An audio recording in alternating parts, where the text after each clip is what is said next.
Acechando en las sombras del sistema solar, hay mundos químicamente tan activos y tan deformes que rayan en lo grotesco. Lo que más me sorprendió fue lo diferente que es el sistema solar. Se trata de las lunas que rodean a los planetas del sistema solar. Lunas que en un tiempo fueron desconocidas o que no llamaban la atención, ahora son el objeto principal de la exploración astronómica. Lo sorprendente es que no se parecían a nuestra luna. Los denominados miembros menores del sistema solar no tienen un interés menor. ¿Qué sorpresas nos aguardan en esas lunas extraterrestres?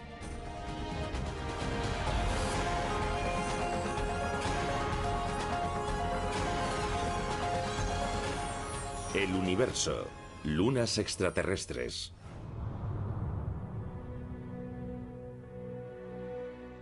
Nuestro sistema solar siempre ha sido un filón para los escritores de ciencia ficción.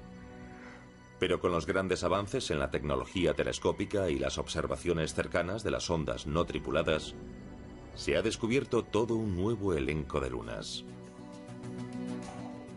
Muchas de ellas van en una dirección, algunas van en dirección contraria. A diferente velocidad se van cruzando, las interiores se cruzan con las exteriores. Durante casi medio siglo se creyó que el sistema solar solo albergaba 32 lunas. Su tamaño iba desde el de la luna de Júpiter, Ganímedes, mayor que el planeta Mercurio, al de las pequeñas con forma de asteroide, como las lunas marcianas, Phobos y Deimos. Pero ese número quedó obsoleto. En el año 2007, los científicos anunciaron el descubrimiento de 20 nuevas lunas alrededor de Júpiter, una alrededor de Saturno y 3 alrededor de Neptuno. Lo que ocurrió es que los telescopios contaban con cámaras CCD. Se trata de cámaras digitales que hoy tiene casi todo el mundo.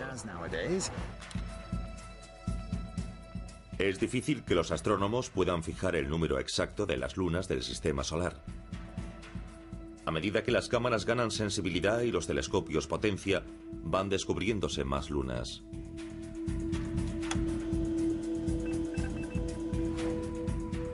Las lunas se dividen en dos grupos. Las que, como nuestra luna, describen órbitas casi circulares sobre el ecuador de su planeta, se denominan lunas regulares. Mientras que nuestra luna se formó tras un impacto, todas las demás lunas regulares se fusionaron a partir de la masa gaseosa que rodeaba sus planetas anfitriones, un proceso denominado acreción. El ejemplo típico de lunas regulares serían las galileanas de Júpiter: Io, Europa, Ganímedes y Calisto. El mismo material que formará Júpiter también, pero más expandido. Pues bien, ese material se acumuló y formó las lunas. Las lunas que describen órbitas alargadas muy inclinadas respecto al ecuador de sus planetas se denominan lunas irregulares. La mayoría de ellas se mueven en órbitas retrógradas, en sentido contrario a la rotación de su planeta. Febe, la nueva luna descubierta alrededor de Saturno, es un ejemplo perfecto. Inició su vida celeste como viajera independiente alrededor del Sol, antes de que la capturase la mayor masa de Saturno. Regulares o irregulares, las lunas deben permanecer dentro del alcance gravitatorio de su planeta anfitrión. El límite de esas órbitas se conoce como esfera de Hill. Ese fenómeno debe su nombre a George William Hill, astrónomo estadounidense de mediados de la década de 1800. La esfera de Hill es la zona en torno a un planeta que se mueve con ese planeta, y dentro de ella la gravedad del planeta supera la gravedad del Sol. Las lunas de Marte, Deimos y Phobos, actúan de modo diferente dentro de la esfera de Hill.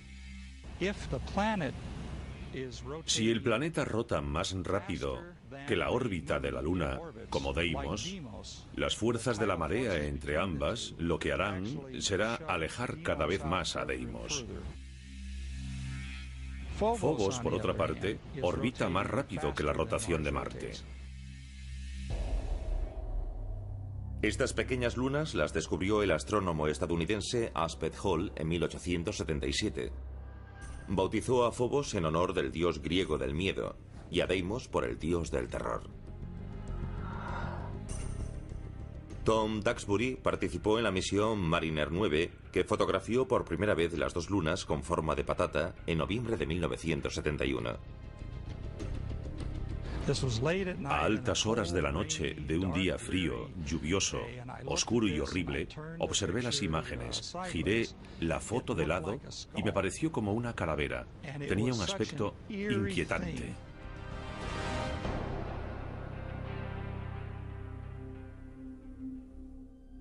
Phobos sigue un curso mortífero. Orbita a solo 5.950 kilómetros de la superficie de Marte, más cerca de su planeta anfitrión que cualquier luna de nuestro sistema solar. Si nuestra luna estuviese tan cerca de la Tierra como Phobos de Marte, se vería 20 veces mayor. Su período orbital sería de horas, no de días como ahora, sino de horas, y en luna llena cubriría todo el cielo. Las mareas diurnas subirían y bajarían decenas de metros y cientos de metros, y en ese supuesto la luna terrestre acabaría chocando contra la Tierra.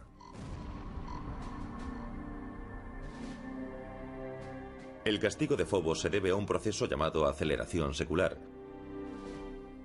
Como Phobos se eleva más deprisa que la rotación de Marte, surge un bulto de marea en la superficie de Marte. Durante el proceso, Marte atrae a Phobos más cerca de su superficie en cada órbita. La lucha entre Marte y Phobos es similar a la dinámica del sencillo juego de pelota Tetherball. Imaginemos que la pelota es la Luna, el poste es el planeta, y la cuerda entre el poste y la pelota es la atracción gravitatoria del planeta.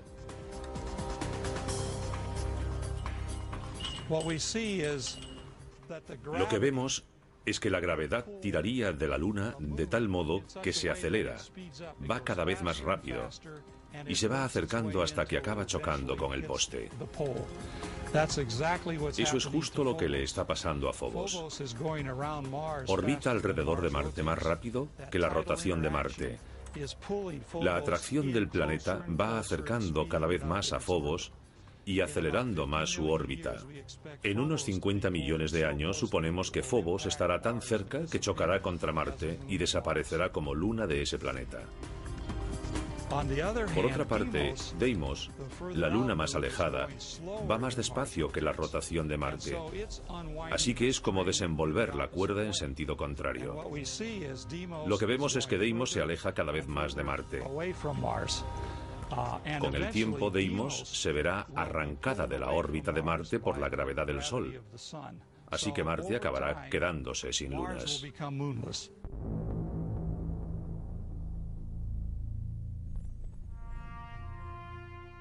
Debido a que Phobos supera la rotación de Marte, parece salir por el oeste y ponerse por el este. En vez de que el planeta gire rápido bajo ella, como nuestra luna y la mayoría de las demás lunas, elevándose así por el este y poniéndose por el oeste, se adelanta a la rotación del planeta. Por eso sale por el horizonte occidental y se adelanta y se pone por el horizonte oriental.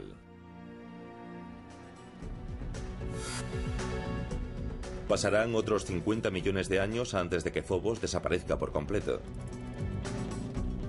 Antes de eso, quizás sea útil para la posible colonización de Marte.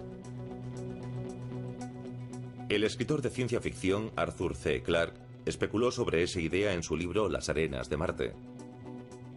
Aunque no hay un motivo real para colonizar Phobos, su gran proximidad a Marte la transforma en estación de paso natural.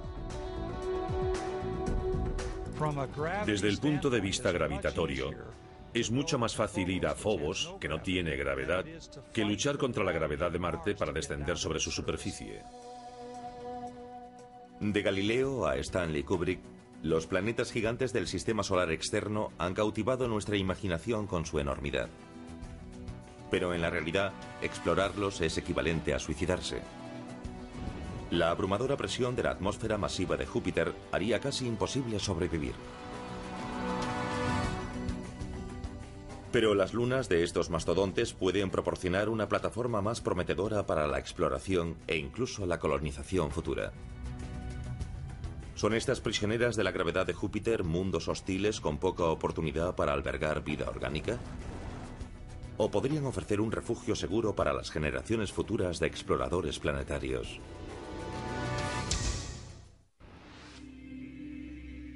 Hasta hace poco no se sabía mucho sobre las lunas de los gigantes de hielo y gas. La mayoría estaban ocultas por el brillo de sus planetas anfitriones. Hoy, los telescopios modernos y las ondas espaciales no tripuladas han revelado un espacio poblado por un montón de lunas, algunas con forma planetaria esférica y otras deformes, de apenas 48 kilómetros de diámetro. Júpiter, el planeta mayor del sistema solar, es un imán para las lunas. Hace casi 4.500 millones de años empezó siendo una enorme nube de gas que sufrió un colapso directo. Este proceso, denominado acreción, formó el inicio del sistema joviano. Mientras que todo el gas y el material que giraba pasó a formar el propio Júpiter, un porcentaje muy pequeño se acumuló en pequeños remolinos dentro de la órbita de Júpiter. Esas mini acreciones se solidificaron y formaron las lunas regulares de Júpiter: Io, Europa, Ganímedes y Calisto.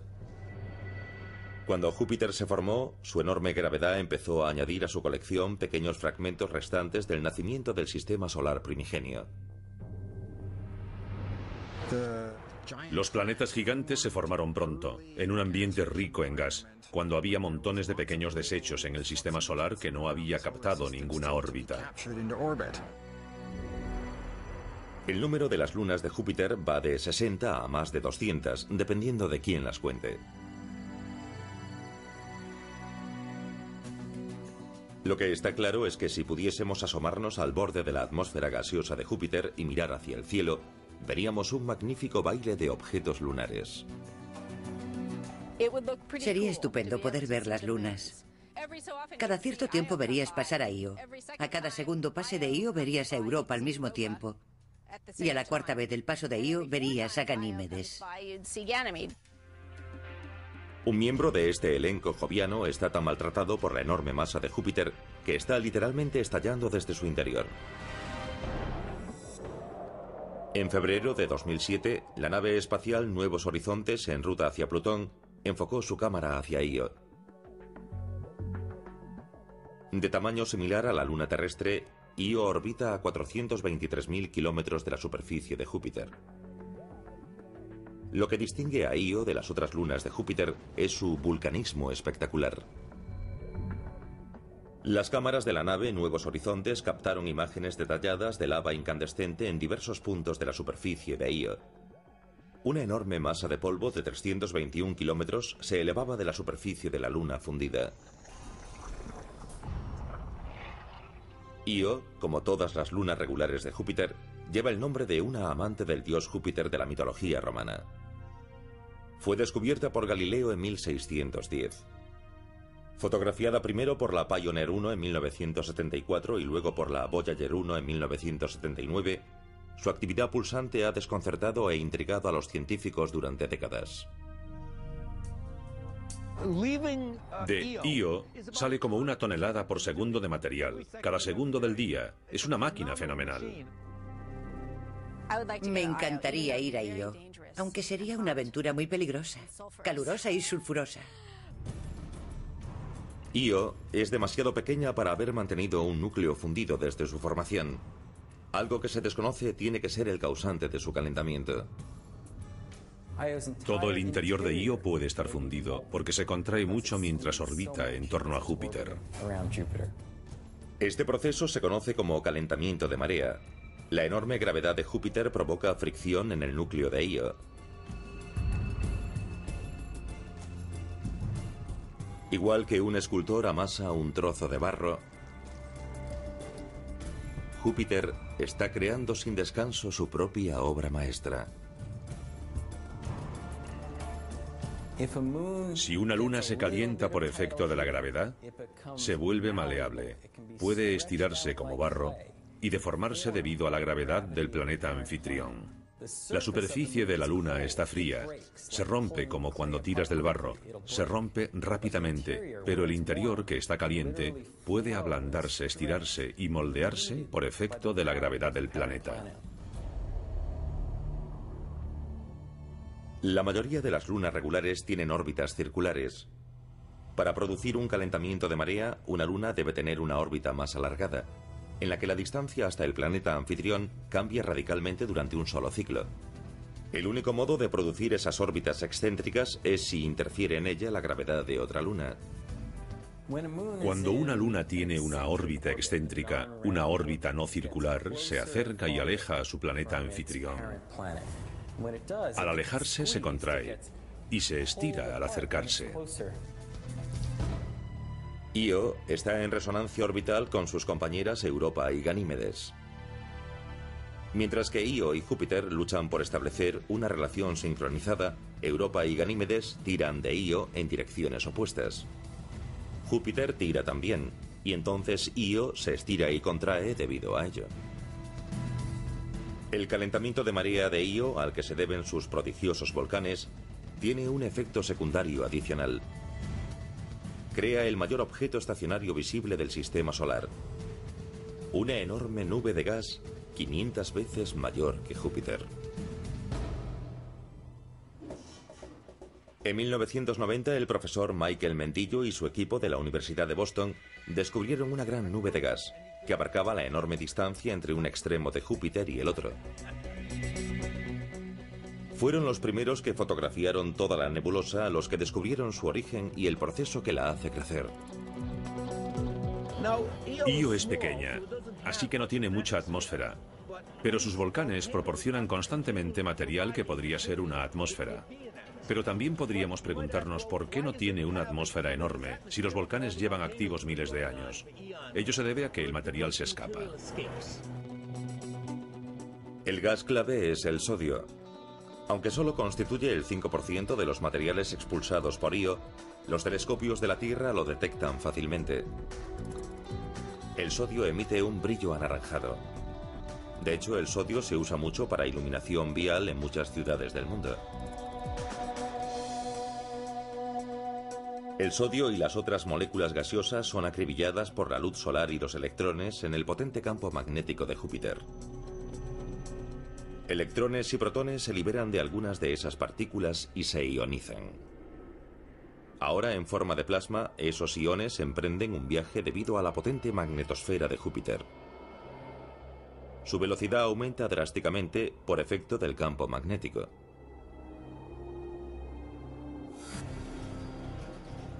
Es como si estuviesen montados en un tío vivo cósmico. Las líneas del campo magnético son esas barras, y de vez en cuando un átomo de sodio resulta captado junto con un electrón. Ahora estoy en el toro del plasma de Júpiter, junto con los otros iones y electrones que han sido captados previamente.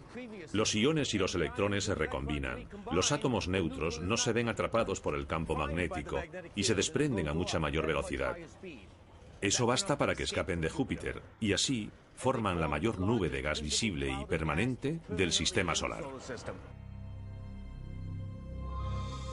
Si pudiésemos ver la nebulosa a simple vista, tendría el tamaño de 12 lunas en el cielo nocturno. Es tan enorme que para verla, Mendillo y su equipo crearon un telescopio especial. Para ver un objeto grande lo que necesitas es una lente pequeña, al igual que unos prismáticos te dan un amplio campo de visión. Incluso en 1991 el telescopio podía parecer rudimentario, pero tenía una cámara ultramoderna y por entonces revolucionaria. Una cámara digital. Puedes hacer lo que quieras con una foto codificada en números. Mendillo y su equipo sabían que en la nebulosa había sodio. Ese elemento también existe en la atmósfera de la Tierra. Lograron comparar fotos digitales de la atmósfera de Júpiter y de la Tierra y obtener una imagen de la nebulosa. Resultaría muy difícil hacerlo teniendo solo 2 fotos en papel, pero ahora que tenemos cámaras digitales ha cambiado el modo de procesar las imágenes. Aunque Io sería un destino científico y estético fascinante, su entorno hostil posiblemente descarte el viaje. Sería difícil incluso posar una sonda no tripulada entre las fisuras activas de Io. Pero hay otra luna en torno a Júpiter que quizás no solo permita su exploración, sino que tal vez posea formas de vida propia.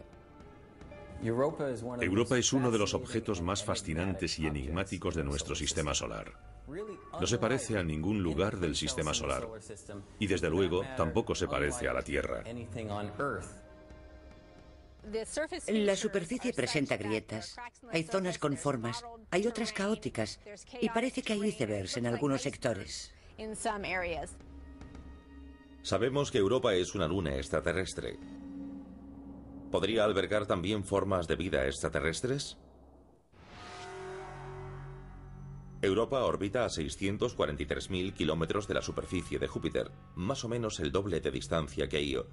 E igual que su prima volcánica, también se ve moldeada por mareas gravitatorias.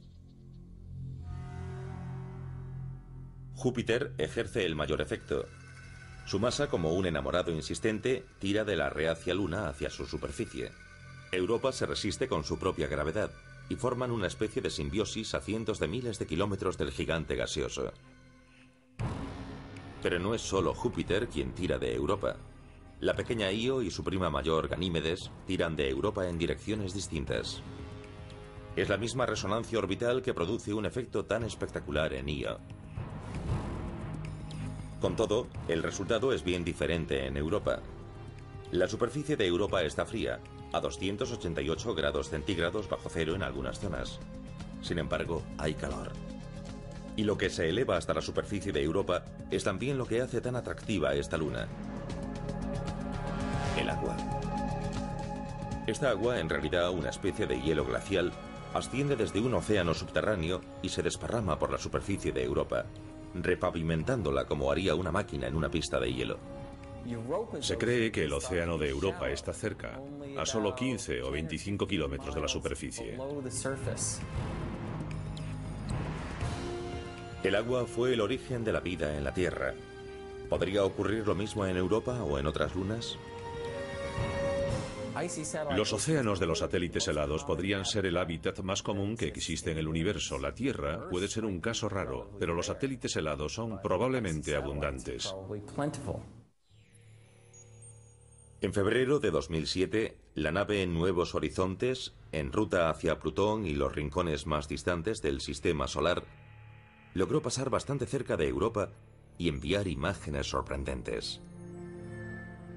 Visibles solo cuando el Sol sale o se pone detrás de Europa, hay formaciones geológicas enormes que se han apodado como círculos de las cosechas.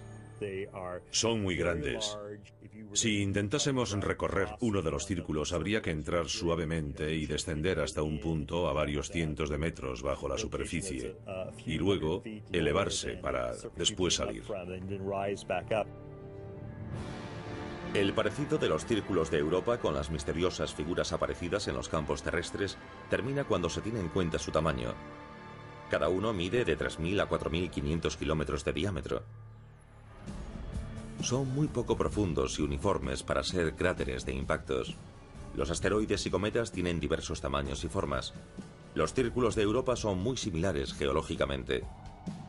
Aunque no se ha demostrado nada, parece que la gran masa de Júpiter quizás vuelva a ser la causante. Se sostiene la hipótesis de que la cobertura de hielo que rodea Europa no está sujeta al núcleo de la Luna, sino que flota sobre la superficie del océano subterráneo, como un iceberg esférico. La región polar tal vez fuese moldeada por Júpiter y luego, a lo largo de cientos de miles de años, se vio arrastrada hacia el ecuador. Esto forma una línea de pequeñas depresiones circulares que baja desde la región polar hasta el ecuador. Si la corteza helada de Europa tiene una estructura similar a los icebergs de la Tierra, la mayor parte de ella estaría bajo la superficie del océano. Esto debe tenerse muy en cuenta para la exploración futura. Debajo tiene que haber una cantidad de hielo 8 o 9 veces superior para que existan esos rasgos topográficos de tanta envergadura. La teoría del iceberg entierra la creencia de que el océano subterráneo de Europa solo está cubierto por una fina corteza. La topografía por radar y la inspección ultravioleta resultarán aún más importantes antes de enviar naves hasta la superficie de Europa. Los exploradores futuros tendrán que buscar puntos calientes y lugares donde ese océano misterioso haya aflorado a la superficie, y desde allí buscar un modo de llegar a él. Esos exploradores quizás prefieran, no obstante, instalar una base de operaciones en Ganímedes, la mayor luna de Júpiter. Al igual que Phobos podría servir como estación de paso para la exploración de Marte, Ganímedes podría serlo para explorar el entorno joviano. Mayor que el planeta Mercurio, su gravedad es la más similar a la terrestre de todas las lunas de Júpiter. Y aunque está en resonancia orbital con Io y Europa, está lo bastante alejada de Júpiter para verse menos afectada por las implacables mareas del gigante gaseoso. En Ganímedes se puede aterrizar en un cráter grande e instalar una estación protegida, a salvo de las partículas cargadas del entorno joviano, y crear un lugar seguro para estudiar no solo la propia Ganímedes, su campo magnético, su interior y su geología, sino todo el entorno de Júpiter. Ganímedes es la única luna del sistema solar con campo magnético propio. Para poseer ese rasgo, Ganímedes debe tener suficiente masa y un núcleo caliente. Su masa es evidente, pero lo que es un misterio es de dónde procede el calor. Ganímedes se ve afectada por las fuerzas de marea de Europa y de Io. Pero las mediciones sobre su órbita indican que es lo bastante redonda para evitar el aplastamiento y estiramiento que sus compañeras sufren debido a Júpiter. Creemos que tal vez ocurrió algo en el pasado de Ganímedes que cambió ligeramente su órbita. Tal vez su excentricidad se desajustó durante un momento y generó mucho calor dentro de Ganímedes, haciendo que el núcleo se calentase. Pero no lo sabemos seguro. Lo que sí sabemos es que el reciente paso de la nave Nuevos Horizontes por el entorno joviano nos proporcionó una imagen fascinante de las maravillas que nos aguardan en las lunas de Júpiter. Los científicos esperan que llegue el día en que una nave se pose sobre una de esas lunas y empiece a descubrir los secretos de esos mundos misteriosos. Otra luna helada orbita alrededor del gigante Saturno. Es demasiado pequeña para mantener su propia atmósfera, pero eso no le impide socavar la atmósfera de su planeta anfitrión. Encélados, aunque es bastante pequeña, lleva el nombre de una tribu de gigantes de la mitología griega. Como Io y Europa, Encélados describe una órbita excéntrica alrededor de su planeta anfitrión, Saturno. Las fuerzas de marea de Saturno estrujan y moldean esta luna diminuta y crean calor en su núcleo. Pero al contrario que Io, no vomita material fundido que forma una enorme nube de gas. El agua no brota hacia la superficie como ocurre en la helada Europa. No. Encélados vomita chorros de agua helada a la atmósfera de Saturno. No se trata de un volcán, sino más bien de un geyser. El vapor de agua después queda en órbita en torno a la pequeña luna, o como está cerca de Saturno, la gravedad de este puede atraerlo hacia el planeta. Interesados por su trabajo sobre el toro de Io, Michael Mendillo y su equipo de la Universidad de Boston empezaron a estudiar el efecto de Encélados sobre la atmósfera de Saturno. El agua es un catalizador estupendo para que los iones y electrones se recombinen.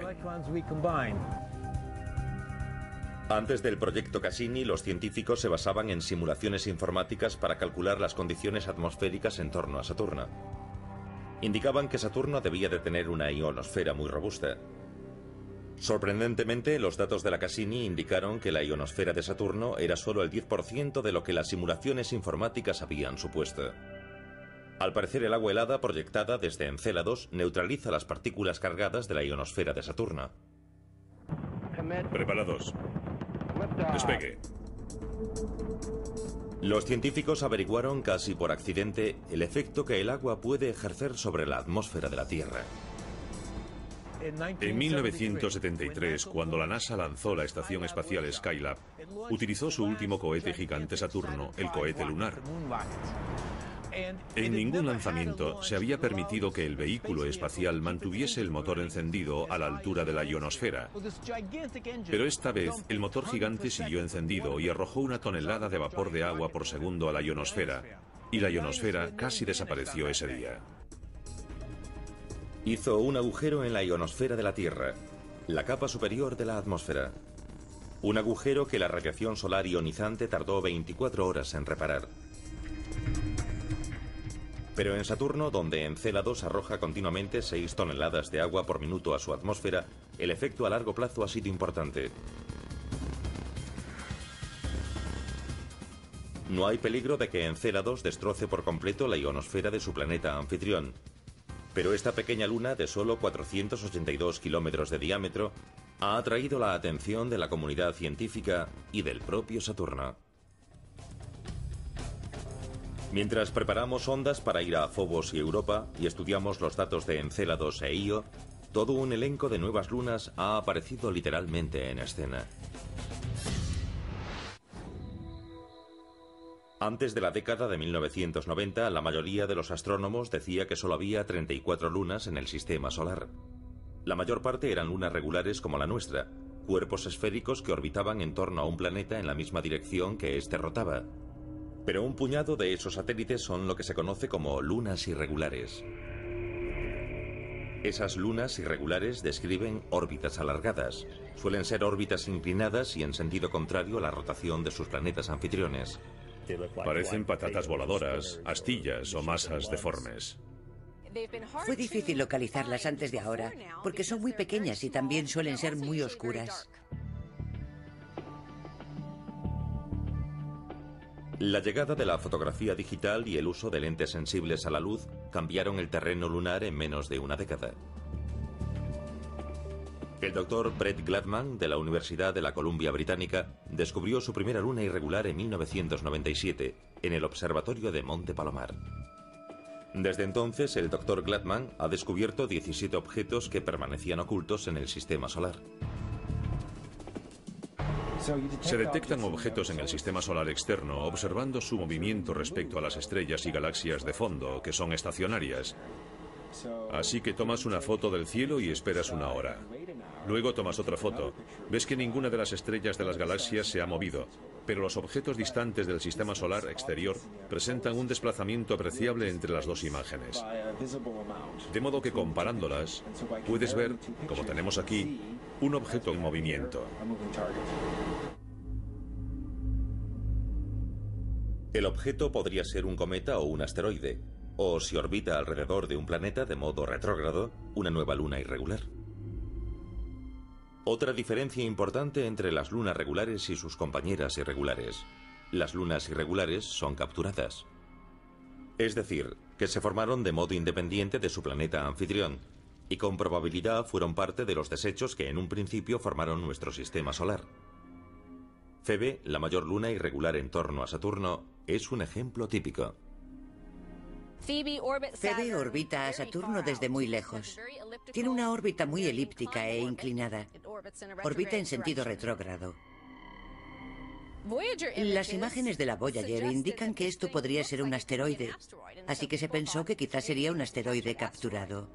Ahora sabemos, gracias a la Cassini, que es un cuerpo muy rico en agua helada. Y eso descarta el cinturón de asteroides. Puede que Febe proceda del cinturón de Kuiper, situado en las zonas más lejanas del sistema solar.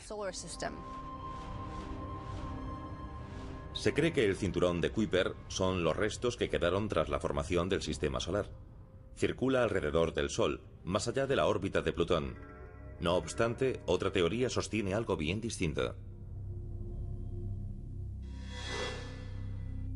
Es mucho más probable que Febe se formase en una órbita independiente alrededor del Sol y que luego quedase capturada en una órbita alrededor de Saturno, mientras que la mayoría de los demás objetos que se formaron cerca de Saturno fueron o bien formados por Saturno o expulsados del sistema solar. Febe estaría entonces formada por los desechos planetarios que flotaban en torno a Saturno en el momento de su nacimiento, y posiblemente esté hecha de un material distinto al de algunas de las lunas irregulares de Júpiter. Si es así, los astrogeólogos quizás puedan distinguir y comparar los ingredientes que formaron esos dos gigantes gaseosos.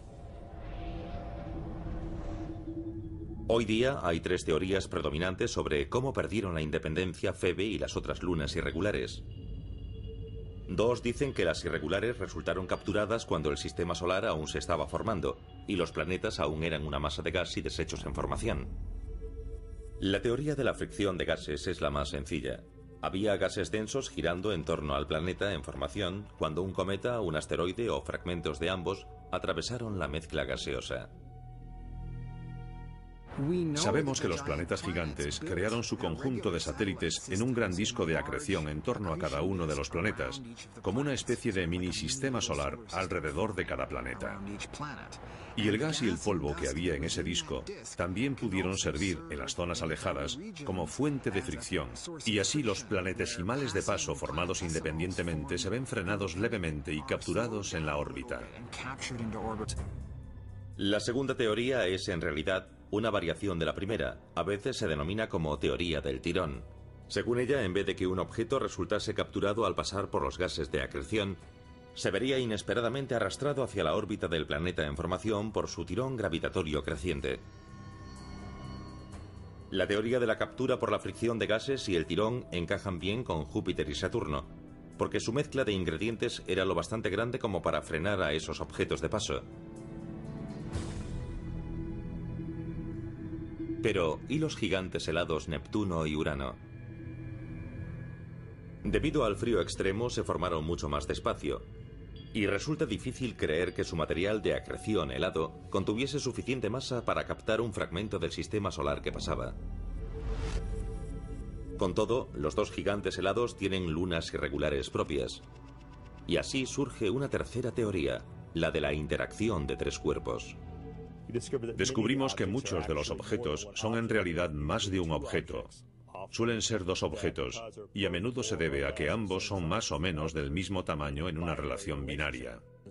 En vez de ser un gran objeto con otro pequeño que orbite a su alrededor, son dos objetos de más o menos el mismo tamaño que siguen una órbita común entre ambos, llamada baricentro. Un par binario se da cuando dos objetos del mismo tamaño están bien unidos al baricentro para impedir que un tercer objeto mayor los separe. Pero cuando un elemento del par binario es mucho mayor que el otro, el tercer objeto, más grande, tiene más posibilidades de separarlos. El más pequeño tendrá una órbita mucho mayor que se aleja más. Esto lleva al objeto pequeño lo bastante cerca del planeta para resultar capturado, mientras que su compañero acaba lanzado fuera a una órbita independiente. Hay una luna que no se ajusta a ninguna clasificación. Tritón orbita a Neptuno en sentido retrógrado, al contrario que la rotación de Neptuno. Eso la clasificaría como luna irregular, pero es esférica y orbita cerca del ecuador, describiendo una circunferencia casi perfecta, los rasgos típicos de una luna regular.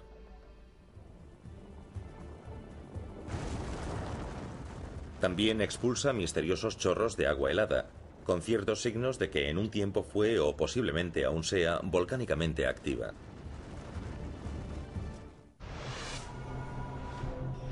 Antes de que la Voyager 2 partiese rumbo al sistema solar externo, la luna de Neptuno, llamada Tritón, se creía una bola de roca geológicamente muerta, de tamaño parecido a nuestra luna.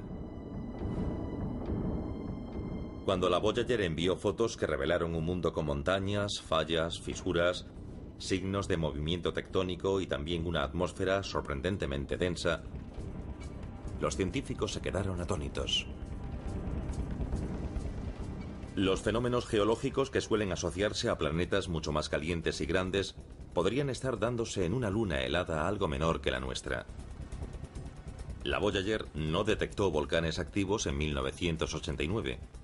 Sin embargo, como la luna de Saturno, Encélados, surgían géiseres periódicamente de la superficie del planeta.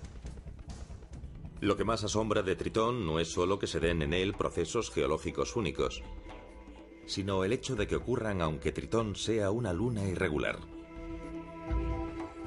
La mayoría de las lunas grandes del sistema solar son satélites regulares, con la excepción importante de Tritón, la mayor luna de Neptuno, que orbita a contramano. Así que se cree que Tritón es un objeto capturado. Una luna capturada que actúa como una regular. ¿Cómo pudo un objeto del tamaño de Tritón aminorar el paso para no atravesar la atmósfera de Neptuno ni chocar directamente con el planeta helado?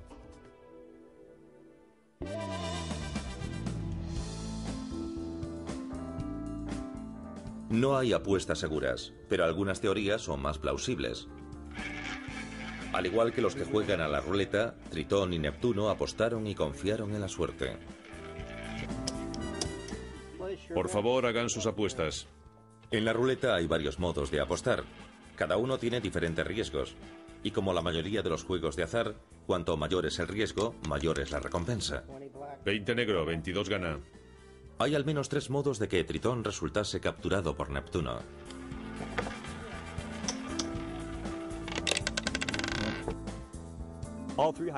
Todas esas hipótesis son físicamente posibles, pero la primera, la de la fricción de gases, es la menos probable, porque el periodo de tiempo que Neptuno tuvo un disco de gas y polvo que podría haber capturado a un prototritón fue muy corto, así que la oportunidad fue muy pequeña, más o menos como apostar al cero verde en la ruleta.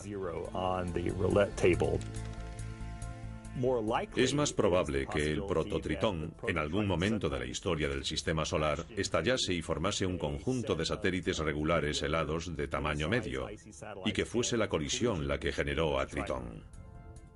Es como apostar al primer tercio de los números de la ruleta. Tienes una posibilidad entre 3 de ganar. Lo mejor es apostar a los números pares. Entonces tendrás una de 2 oportunidades de ganar algo. Y la mejor teoría para la captura de Tritón es la hipótesis de la captura binaria, porque sabemos que en el cinturón de Kuiper habría miles de objetos que tendrían el tamaño correcto y estarían emparejados con otro objeto aún mayor, y Neptuno pudo capturar a uno de ellos.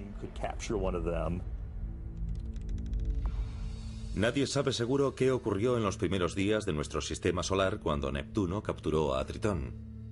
No obstante, cuando Tritón empezó a orbitar en torno a Saturno de modo irregular, empezó a arrasar todo lo que encontraba a su paso. Neptuno no tiene un sistema de satélites muy regular. Se cree que la captura de Tritón interrumpió lo que de otro modo habría sido un sistema muy regular, como tienen los otros planetas. Es como si Tritón estuviese enfadado por perder la libertad y se vengase con las otras desventuradas lunas de Neptuno. Pero ¿de dónde salió esta luna tan obstinada? Los datos de la Voyager 2 muestran que la densidad de Tritón casi iguala a la de Plutón. Esto indica una similitud que ninguna otra luna regular posee. Se sospecha que tanto Plutón como Tritón son objetos que se originaron en el cinturón de Kuiper. El sistema solar externo constaba de grandes objetos que iban en todas direcciones, y algunos de ellos formaron los planetas gigantes, mientras que otros se vieron proyectados más lejos, donde están hoy, en el cinturón de Kuiper. Las colisiones y acreciones e incluso las capturas han reducido lo que en un tiempo fue una gran vía de materiales de construcción planetaria. Al principio de la historia del sistema solar, el cinturón de Kuiper tenía muchos más objetos grandes y quizás una masa acumulativa de 50 tierras, cuando la masa actual del cinturón es mucho menor que la de la Tierra. Lo que queda del cinturón de Kuiper es tan antiguo como el propio sistema solar. El material que forma los objetos binarios, los fragmentos de colisiones e incluso las lunas extraterrestres no ha cambiado en más de 4.000 millones de años. Es asombroso lo distintas que son todas las lunas del sistema solar exterior. En los años 60 no habíamos visto ninguna de estas lunas, eran pequeños puntos en el telescopio, así que no sabíamos lo diferentes que podían ser. Lo más asombroso es la gran variedad que hay en el sistema solar. Me dejó atónito a mí y a todos mis colaboradores. Mientras volvemos a la Tierra desde los fríos alrededores de nuestro sistema solar, sobrecogidos por la inmensidad del universo y la majestuosidad de los planetas, vale la pena pararse a observar los pequeños mundos ocultos en las sombras. Esas lunas extraterrestres a las que antaño no se daba importancia, albergan misterios a la espera de que la curiosidad humana los resuelva.